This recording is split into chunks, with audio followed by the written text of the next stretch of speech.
Okay, so I'm with the VAs in this room. These VAs I've invited to the recruitment drive, which will take place in a couple of weeks. And we are just going through the cheat sheets for each of the week that we covered in the 6 weeks of masterclass, live masterclass sessions. So the first cheat sheet is professionalism. I will just scroll through this.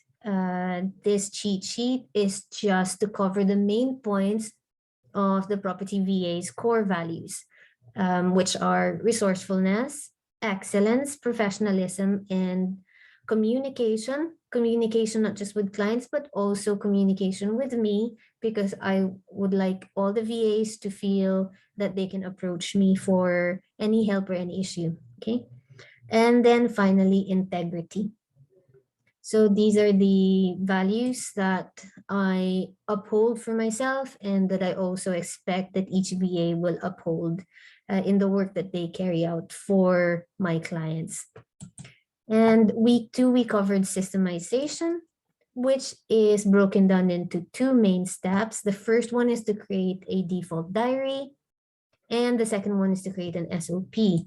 So for the default diary, you can refer to the cheat sheet for the questions that you need to ask the client. The output of that default diary is a table, a diary, that more or less looks like this one, okay? You can specify the days of the week that you work, the time that you're meant to carry out the task. If it's flexi work, then just type in flexi, okay? Task, what the exact task is. This is not, the default diary is not the place to describe or to go into detail what the task is. It's just to name the task, okay? And then the maximum hours that you will spend for that task. When clients sign up with my service, they specify the daily hours that they expect the VA to work for. So this is important so that you don't, for your own sake, control of your own time, that you don't overwork yourself, spending too much work, because you're not gonna be paid for those extra hours that the client has contracted me to sign up for, okay? So yes, for your own good, guys, this is really for you. Okay, so that's the default diary. The second main task of systemization is to create an SOP. The output of that SOP is something that will look like this. Okay, this is the framework that you can copy and or modify. And you can also redesign this completely. You might need to anyway, right? Depending on the tasks that you're specifically hired to do for the client. But the one that I designed looks something like this. A tick box for you to utilize as a visual signal that you have completed the task. To identify the trigger is this section. And then the various actions that you need to carry out. So I've just put 2 columns of actions here. You may need to add additional actions. And then there's just spaces for you to then include maybe templates that you will utilize. Okay. On Notion, when you create a table, there's always one column that's an openable column.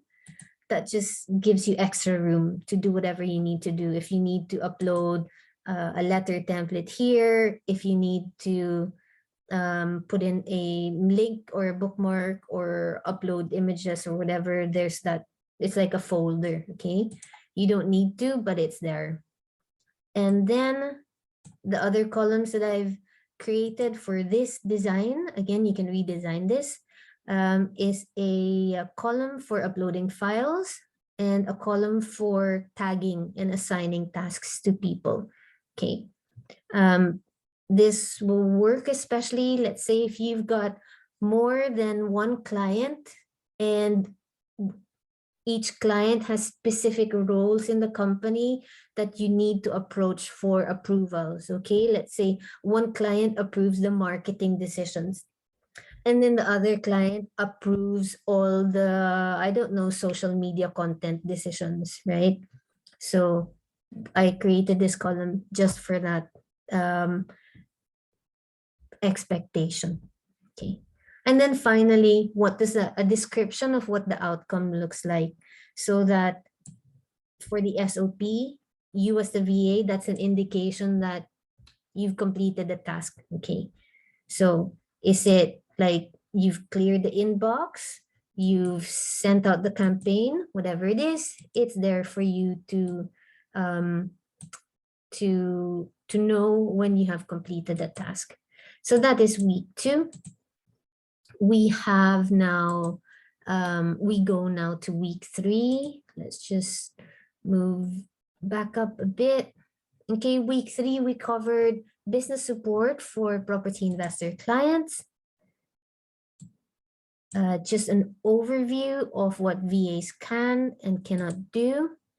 So VAs can, or VA-able tasks, what do they look like? They are tasks that can be described or broken down into checklists, that instructions can be described in detail, so there's no guesswork, because guesswork means mistakes or opportunity for mistakes. And then when there are templates, okay, some of you creatively wrote some letters in the one of the assignments that you completed. I didn't provide any templates, remember, but you guys like created a letter. Imagine if you had to do that task, recreate the letter for every single campaign that you send out. Diba? That's extra work for you. And that means either extra cost for the client or like a drag for the client, that the campaign is taking so long because you have to write everything from scratch. So templates help us to repeat tasks. Okay, so that's perfect for what VAs need to do. So that's under VA-able tasks. What shouldn't you do? When you are required to make judgment calls, when you have to guess, okay, once you find yourself, and you need to like be aware of what you're doing, once you find yourself guessing what you need to do, stop doing that. Approach me if you can't approach the client, and just ask. It's better to ask, okay, and clarify instructions. Okay, so that's that. And then just an overview of all the business model and income strategies that we covered in week 3. Okay, so they are earning income from rent, earning chunks of money or capital from selling properties that you've refurbished, earning a commission or a fee for finding property deals, so that's sourcing, and then earning also a bit like flipping, okay, capital or huge lump sums of cash for developing properties. Okay, so those are the main business model and income strategies that you will likely encounter when you work for a property investor client. In terms of rental income, there's different ways. This can be like single buy-to-lets, or HMOs, or service accommodation, social housing, supported accommodation. That's all rent coming in. Okay. So yeah, part of like the business support that we provide for our clients is when, requires us to understand what the business model is that the client is operating. Okay, finally, we've got owning strategies. Okay, so not just the income strategies, but the owning strategies. All right, so we've got BRR, or sometimes BRRR, buy, refurb, refinance, PLO. That's when we don't own the property today, or we may never own the property at all, but we are controlling the property and earning income from it while we're controlling it. Okay, it's like you are, let's say you are renting. What's an example kaya? Let's say you are a seamstress, okay, in the Philippines. You can rent the sewing machine for, I don't know, ano bang possible cost? Let's say 500 pesos a month. Is that too low? Or maybe 1,000 pesos a month, okay? Because it's too expensive to buy a machine outright, okay? But you can rent it for 1,000 pesos a month, and then you make dresses, and then sell them at a profit of, I don't know, 10,000 pesos a month, and then you pay the 1,000, so you have cash flow there, okay? So that's essentially what PLO is all about. You're doing a commercial lease on an asset and then earning income from that asset, okay? Which is similar to the third one, rent to rent, okay? The only difference with PLO and rent to rent is that you actually you have signed a contract wherein if you wanted to, so there's a big if you wanted to, you can buy the property in specified or sometime in the future, okay? So that's the owning strategies. I'm not so sure what this is. That's just an extra one. Okay, so that's week 3. We move on to week 3. You guys did a lot of calculations, and then I shared with you a calculator. Okay, do I have access to this? Yes. Okay. I've done some extra improvements on this. It's more or less the same, but I created this extra one, annual cash flow calculator. Okay. If you visited this calculator a few weeks ago, you wouldn't have seen this part, annual cash flow calculator. So do you guys want me to do a like an example using this calculator, or naman how to calculate? Yeah, just thumbs up if you guys want. I don't know if I can see your thumbs up. Okay, so maybe no. Yeah, I'll move on. Okay, so that's a calculator. There are 2 equations here. The first equation is the end valuation. Okay, so the remortgaging figures, like after you've done the refurbishment, now you're remortgaging it. Okay, and the first one is the original purchase, so when you bought the property. Okay, so those are like 2 separate financing events, you could say. The first one is to buy it, and then the second one is to refinance it. Okay, and then equation number 3 is how much money is left in the deal.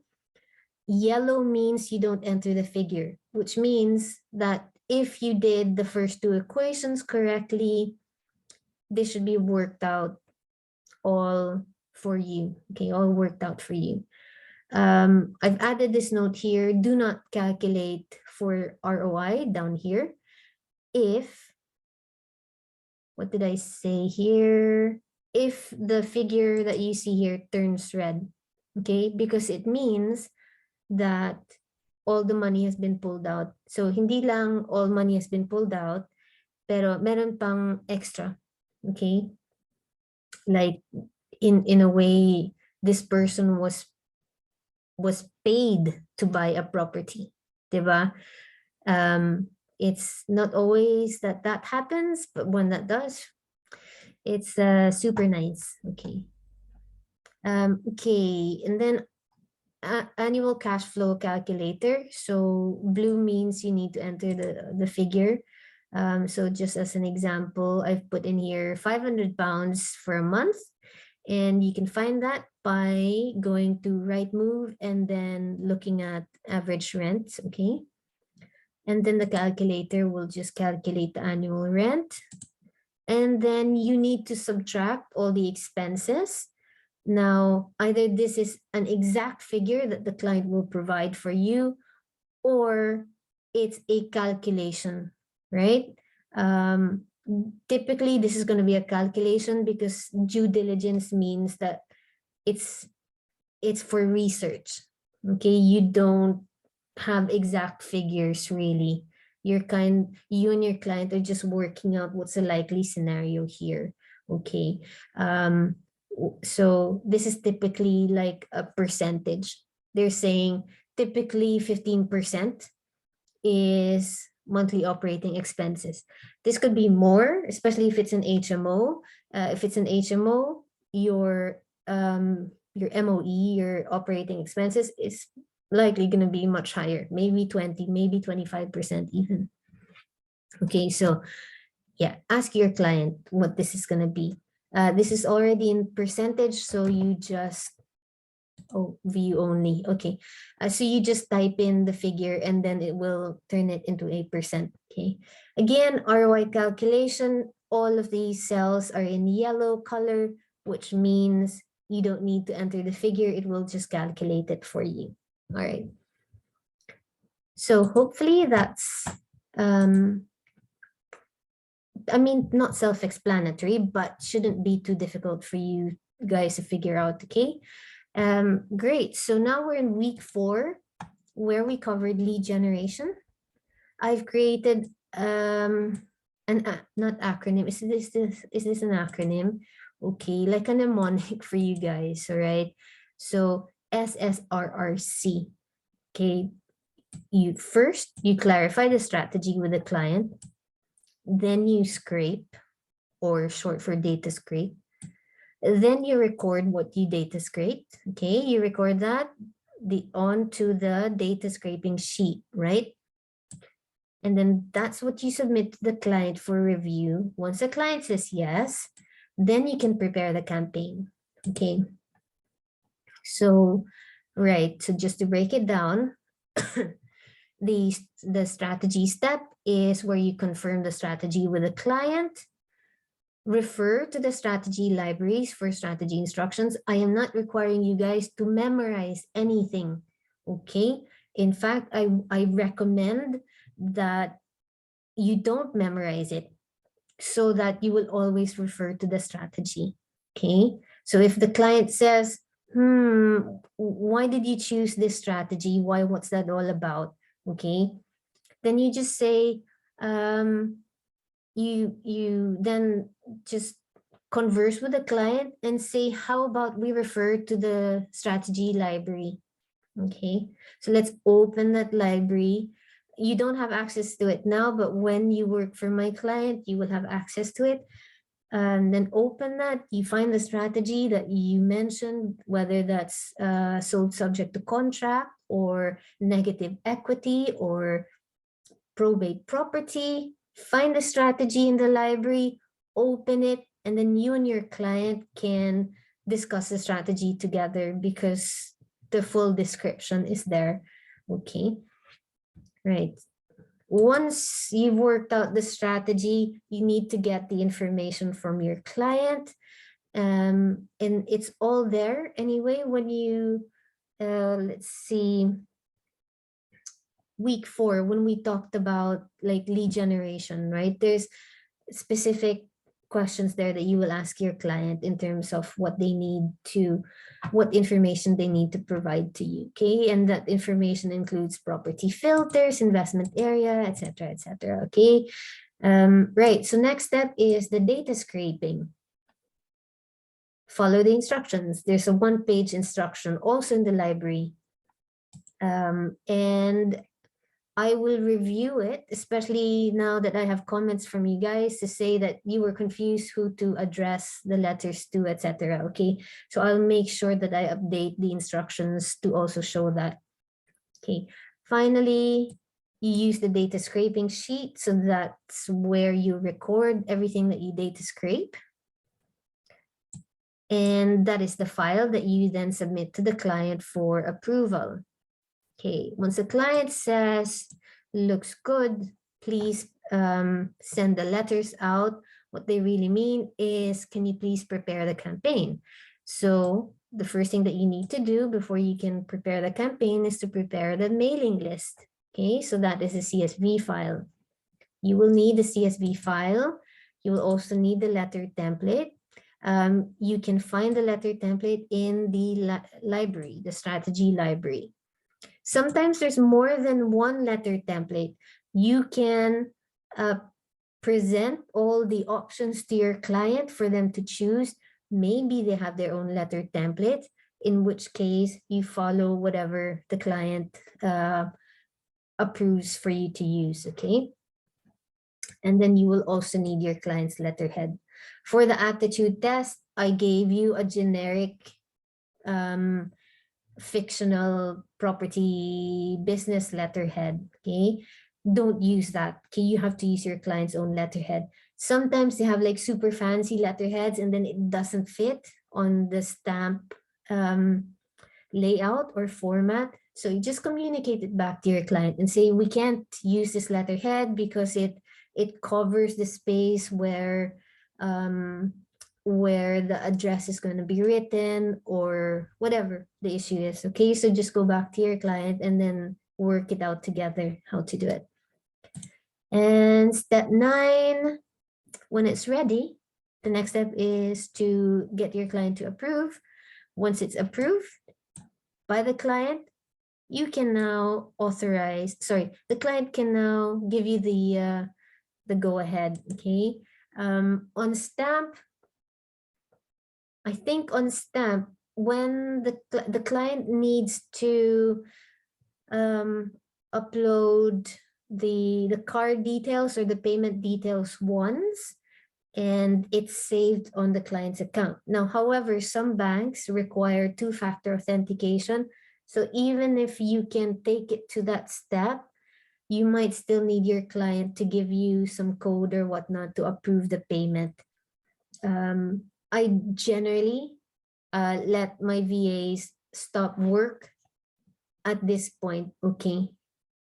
You just tell your client, hey, it's there, it's ready for you to approve. And then the client will say, or you inform the client, please, can you log into Stamp to pay for the campaign? Okay, just to give you an example.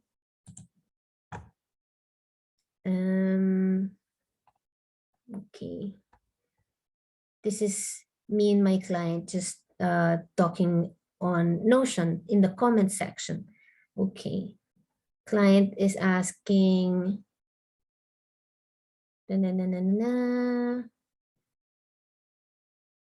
okay, here, this is me yesterday. Okay. It's now prepared. It's on your account. And if you're happy with it, just approve each campaign. And in fact, we prepared like several months campaign for the client, Feb, March, and April. Okay, and then the client said, yeah, thank you, so it's there. So sometimes we're not the ones sending out the campaign, but once we've prepared it and it's on Stamp, the client can see that it requires approval. The client clicks on the approve button and then goes through the next steps, selecting the date and then making the payment, which all of it, you no longer need to be involved in. Generally, like in this scenario, we prepare the campaign, we inform the client, it's there, log in when you're ready. Okay. And that's it. So that's week 4. Okay, week 5. Actually, this is week 5 and 6. All right, so systems. We covered 2 systems, property management and lead generation management. So for the property management, these are the databases you will likely need to create. When I say likely, I'm anticipating that you're probably going to need to create something like this, okay? It may be that you don't, because the client already has some kind of landlord database somewhere, okay? Great. The client will need to train you on how to use that database specifically, okay? But in case they don't, then this is what you'll need to create the database for on Notion. Now, if you find work through me, you don't need to recreate this because I've already created it for you. But if you're going to work for someone else, then you might want to take note of this and then find out, you know, what likely you will need, okay, for your own client. Okay, so you'll need to create workflows for tenant finding, tenant checking, tenant onboarding, tenant customer service, and then collecting of rent. For the property database, you'll need to create a database for each of the client's property in his or her portfolio. So each database will be used for storing property certificates, for managing the repairs that property needs, managing inspections, and then managing evictions if needed. Okay. For the tradesman and supplier database, this is like an address book for storing details of the tradesman that your client will likely need you to contact. Now, you don't need to have this because as and when the client needs you to contact on, you know, incidents that happen in the property, then you can simply Google it. Okay, so yes, you can just do that. You don't need to create a supplier database. But likewise, if your client would like to have consistent service provided of people that he or she has already worked with before, then it's good to have a database so that you know that you can trust this person because you've worked with them before. Okay, it's not just any random person that you picked up from Google or Facebook Marketplace or that like. Okay, so that's a database. In terms of creating systems for lead generation management, we've got the lead generation strategy proposal. Okay, so this is the questions that you need to ask the client before you even start the lead generation work. Okay, so that you and your client can sit down and prepare a campaign proposal. Okay, the proposal should contain date or months of campaign, investment area, and proposed strategy, which incidentally is how I suggest you name the files related to each campaign, okay? So earlier we talked about, you know, the homework that you submitted, and then some of you got confused which file was which. Well, this might help you if you use this strategy. If you use this strategy instead. So you start with the date or the month. So my example earlier was February, investment area, Manchester, proposed strategy, probate property. Okay. So when you have like 12 months of this proposal, then for the next month, you know how to name your files because it's already there in the proposal. Okay. So that's the 12-month lead generation strategy proposal. And then I'm not so sure why I said 4 parts. Mukhang 3 parts. Okay, I'm gonna have to double check that, guys, okay? Now you need to get the campaign details. Okay, so this is the strategy proposal. The strategy proposal tells you what you will be doing. The campaign details will give you information on what you are either looking for or what you will be preparing for the client, okay? So like, for example, property filters. Okay, what property criteria and filters should I apply? These are the information that you need from your client, okay? Ask him the investment area, property types, minimum, maximum bed, other features. Oh, sorry, price and other features. Next, you need to know what to put in the letter, okay? So for your aptitude test, you guys just use your names, okay? If you ever did, you said things like, I don't know, sincerely, Harry, or whatever, okay? So similarly, if you're going to prepare letters to send out for marketing purposes, then you need to know who that letter is from. Okay. It's not enough to assume that you can put your client's details on there. You just need to verify if that is who they want, if those are the details that they want you to put in the letters that you will prepare for them. Okay. Finally, your letterhead. Sorry, not your, but their letterhead that you will use. Okay, so you've got the strategy proposal, you've got the basic campaign details. Now you can do the work. Okay, so you've got here the workflow that I suggest. Now, who was it who didn't have the workflow yet? Was it Rachel? Okay, for Rachel, you can follow this. Okay, so you've got first step is to prepare, right? So that's a pre-lead generation. Next step is the actual lead generation work, okay? And then the data scraping steps, the file review, and so on and so forth. So this is the workflow for the campaigning, okay? After that, you also need a database for capturing the leads. Okay, so this is my suggestion on what information you might be capturing. Your clients will likely have several other information that they want to include in the database. Okay, maybe things like number of bedrooms, for example, location or specific location, okay, etc. Okay, so that's for the TPVA systems. I will check here. Okay, that's okay, Grace. You can just watch the recording. Right, so where were we? Okay, so finally we've got one last cheat sheet. And this is quick links and references. Okay, so these are my links for the replay. I've got the replay for guides and a replay for the main masterclass. Online resources. So I've got here resources for completing UK addresses,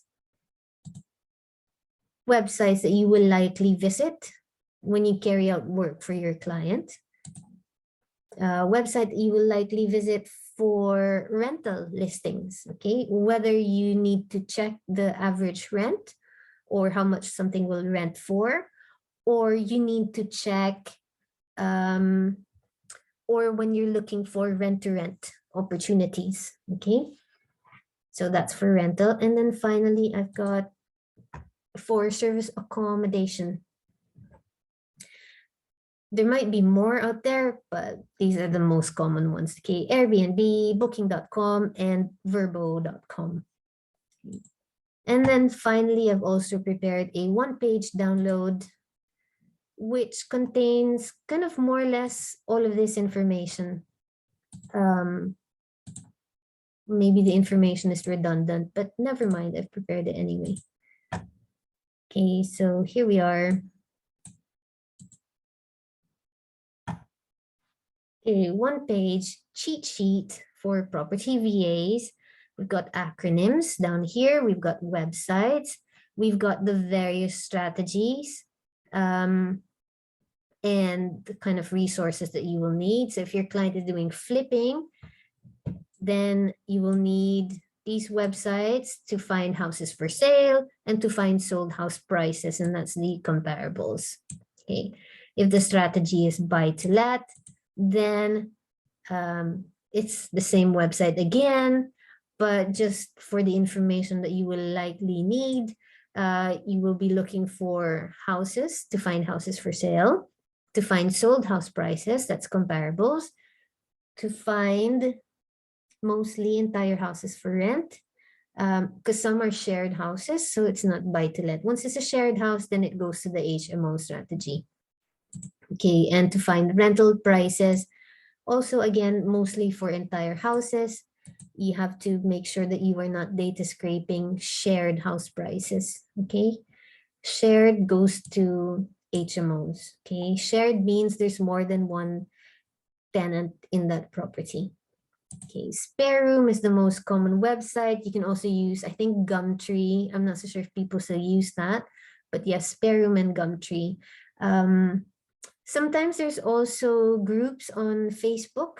Yeah, and you can also list on Facebook as well. Okay. So what do you use Spare Room for? It's to find room rates in shared houses or HMOs, to check out competition. Okay, because there's pictures on there, so your client can see whether they need to up their game in terms of like presentation of the properties, and also to check out demand. Yeah, so on Spare Room you can find out the ratio of rooms being listed to people looking for rooms. So obviously if there's more rooms, then there are people looking for rooms, and your client wants you to do some due diligence work, then that indicates that actually, your client may want to choose a different investment area. Right. So make sure you select rooms in existing shares. There's an option there to select this so that you are not data scraping single lets, but you're data scraping HMOs. Okay. What else? If the strategy service accommodation, you can use Airbnb to check out competition and rates, and then AirDNA to check out average rates and occupancy rates. Quick reference here for calculators, not that you will need this so much because you've got the ready-made calculator spreadsheet, and just a quick reference on like to know what you're doing for your client. Okay, so let's say goal of lead generation activity. So what you're doing or why you're doing it, it's because your landlord wants to find motivated sellers, etc. Or your client might be looking for angel investors and people with money to finance their projects. Also to find landlords, investors to sell leads to if they are property sourcers, or if they have rooms that need tenants and guests. So these might be some of your lead generation activities. Okay, common lead generation strategies. We've got property portals, so they might be asking you to list on these property portals. Adverts, so print, banners, posters, etc. Social media, you might be doing a lot of social media work. They might have their own websites as well. And then finally, you've got direct marketing. Individual strategies will be described in the library. Okay, so it's not here. This is just the one-page cheat sheet. Okay, and finally, just a link to Stamp there so that you know where to go to prepare DTV campaigns. So that's it. Yeah, so hopefully I've covered all of the week's cheat sheets. If you've got any questions, type it in the chat box so I can just come back to that later. I just want to do a quick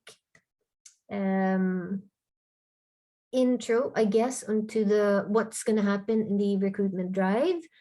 So I will, to those who still need to submit their final homework, you can have until Thursday to finish your work. Don't leave it to like the super very last minute, but you still have that. And I will send you the Zoom link to attend the recruitment drive. It's going to be on the 3rd of March, and that is also a Thursday, same time, 11 to about 12:30. All right. The format for the recruitment drive or recruitment day will be that I invite you guys in the room first so I can brief you. This won't be like a formal interview. It's more like, I guess, imagine like a speed dating or kind of a group session. Okay. Some of you might be hired directly by the client.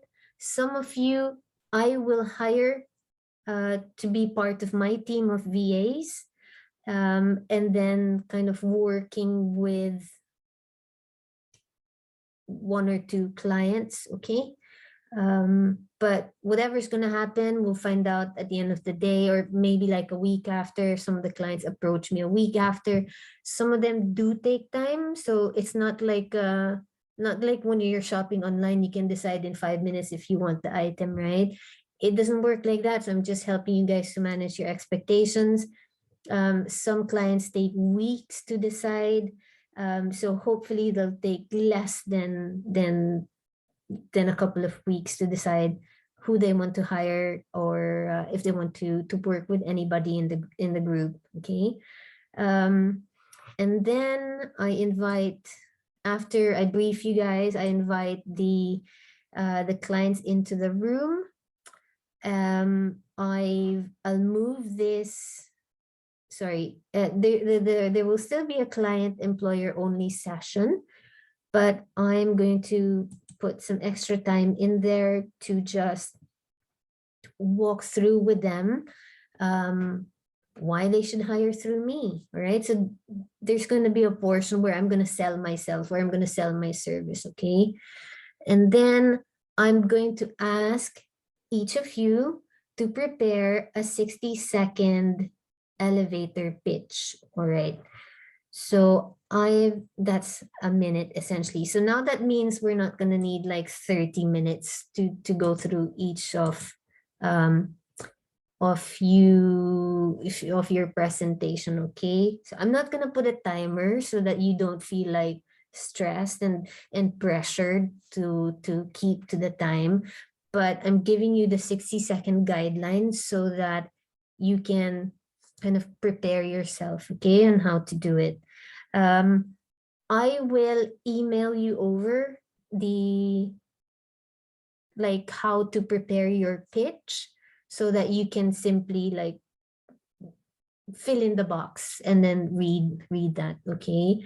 I would prefer that you don't obviously read it like that to the client, because I want you to be as presentable and as approachable as possible, okay? Now, you don't have to fake being super cheerful and friendly if that's not who you are. I want your personality to come through as well. So if you're like more of the serious person, that's absolutely fine, okay? There are no preferences for extroverts over introverts here. The only thing that I will encourage you to do is get the light, like my comments earlier for your selfies, get the lighting sorted, make sure people can hear you. And what else? Yeah, so you just, don't worry about accents or anything like that. Just make sure that people can actually hear you. And I would suggest that if you were watching yourself as a YouTube video, when you can control the playback speed. So imagine that how you would normally talk is playback speed 1x. When you talk on the day, imagine that you have to playback speed 0.75x. Okay. So not physically, but kind of force yourself to slow down when you talk. I don't talk like this on a normal basis. I actually talk much faster, but I understand that if I need to be understood, I need to slow myself down, right? Number one, not just the fact that you will be speaking in an accent that they don't recognize, but also you want to make sure that they hear absolutely every single word that you're saying, okay? And it will also help you be less nervous about what you're going to say, because you can catch yourself before you make a mistake if you talk slowly, right? So those are my tips, okay?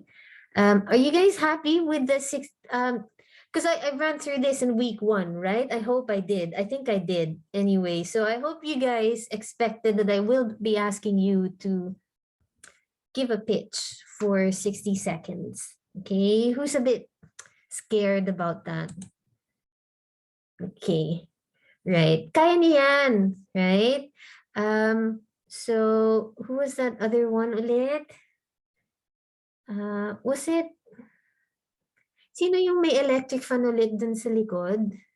Hopefully we can help sort her out because yeah, it's really not gonna help her if nobody can hear what she's saying. Okay.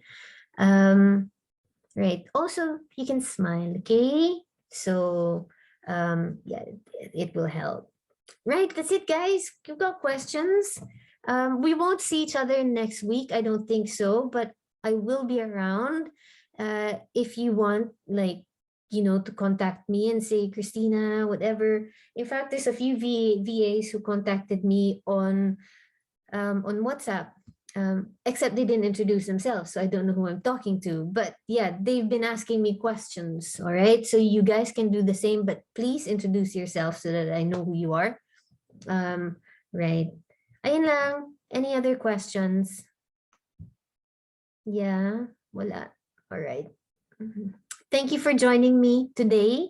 Okay, and I'll send you more details on the 60-second pitch, on the cheat sheets, and the recruitment link closer to the date. Okay, so yes, I'll expect that from me in the next 7 or 10 days. Right, so that's it, guys. We finished early today. Oh, someone's got the question. Yes, Geraldine. What about yung CV po? Ay, oo nga, no, I did mention that CV. Yes, it's all in the email I'll send out. Okay. It's going to be a link. Microsoft Forms ulit. I can't seem to get Google Forms to look consistent. So that's why I keep using Microsoft Forms. But yeah, I'll send it in Microsoft, in the email. Chelsea, you had a question too. May I ask when we actually get hired by our clients, when does our time or our working shift starts? It will depend on the client, okay? Because I will do most of the initial conversation. So I will get all of that information from the client, okay? Including when is your first day, right? In fact, although I'm teaching you guys to do the default diary and the SOPs in advance, most of that I will actually be doing for you so that by the time I tell you, hey, client X wants to work with you and all that, I may already have at least a framework of what you will be doing. Okay. So yes, and maybe you'll need to polish it a bit so that you know what you're doing on which days and all that. But yeah, I'll be preparing that for you. Okay. Does that answer your question? Yeah. Thank you, Chelsea. One more question, Miss Christina. Will our clients ask us to work weekends? And or is it generally not. So I will tell them that if they require VAs to work on weekends, I will have to negotiate, the price a bit. In the CV, you will tell me your salary expectations, okay? And I will help manage your expectations as well. So I can let you know that maybe the clients are only prepared to pay this much. So, we can go into negotiations with that one as well. All right. All right. Yes, Rachel, what's your question? The most I can commit per day is 4 hours. Will we have clients that only require part-time work?